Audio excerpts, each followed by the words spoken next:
बोला बोला छठी मैया की दया करू मैया भगतान पार। Presented by माँ लक्ष्मी म्यूजिक। दया करू मैया भगतान पार। अजय दीवाना कदम चौक मलमल। अखन अहाँ सब सुन रहल छी लिटिल दिलदार के आवाज में। हाँ हे छठी मैया करू न देरी, हे छठी मैया करू न देरी, हे छठी मैया करू न देरी। उगू हे सूरज देव अर्घ के बेरी, अहाँ के पूजे मैया सब ठान पर। सुनु पुकारिए अर्घ ला ठारिए, दया करू मैया भगतन पर। हाँ सुनु पुकारिए अर्घ ला ठारिए, दया करू मैया भगतन पर। हाँ हाँ सुनु पुकारिए अर्घ ला ठारिए, दया करू मैया भगतन पर। दया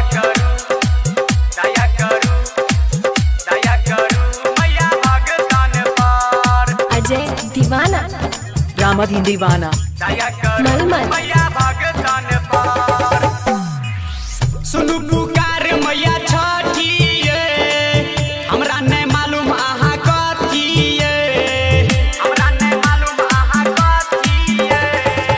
सब कहैया भगला हमरा, फुटल हमर किस्मती ये। माँ फुटल हमर किस्मती ये। हे छठी मैया पर करू नैया, हे छठी मैया पर करू नैया।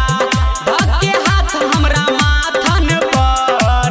सुनु पुकारिए अर्घ ला ठारिए, दया करू मैया भगतन पर। हाँ सुनु पुकारिए अर्घ ला ठारिए, दया करू मैया भगतन पर। हाँ हाँ सुनु पुकारिए अर्घ ला ठारिए, दया करू मैया भगतन पर।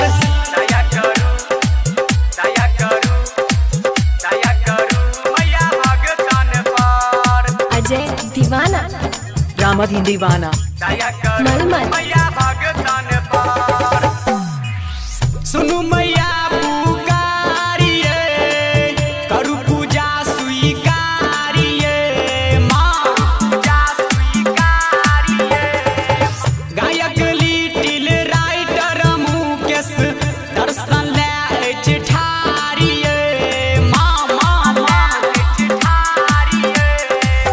अखिलेश मुखिया अनिल भैया सुलिंदर मुखिया के लगबू जल्दी लगानिए।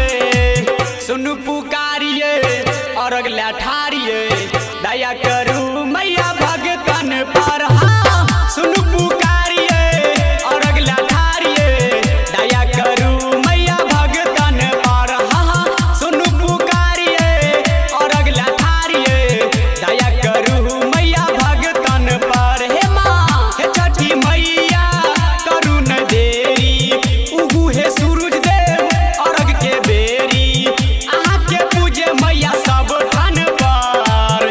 सुनु पुकारिए अर्घ ला ठारिए, दया करू मैया भगतन पर। हाँ सुनु पुकारिए अर्घ ला ठारिए, दया करू मैया भगतन पर। हाँ हाँ सुनु पुकारिए अर्घ ला ठारिए, दया करू मैया भगतन पर। रिकॉर्डिंग बाय माँ लक्ष्मी म्यूजिक, ढोई घाट दरभंगा।